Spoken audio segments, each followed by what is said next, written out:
Friday's jobs report was, by all accounts, a strong one. Overall, the economy added 303,000 jobs in the month of March, and the unemployment rate ticked down slightly to 3.8%. President Biden says this report is a sign that his economic plan is working. Take a look at the sectors seeing the biggest gains, starting with healthcare, 72,000 jobs added. Government right behind with 71,000 jobs added. Leisure and hospitality has returned to pre-pandemic levels and is up 49,000 jobs in the month of March. Manufacturing, though, was flat. I asked Acting Labor Secretary Julie Su if she's worried that a big chunk of these gains are in government.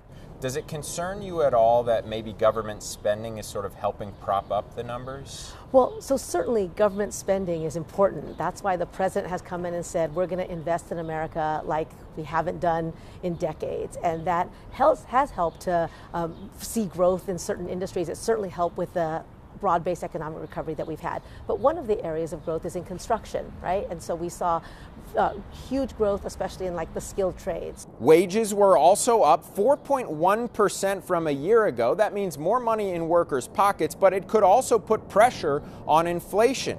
Stronger than expected report could lower expectations for rate cuts from the Federal Reserve in the early summer months. We should also note that the February jobs report was revised down by about 5,000 jobs compared to what was released last month. Not a massive adjustment like we've seen in recent previous reports, but an adjustment down nonetheless. In Washington, Grady Trimble, Fox Business.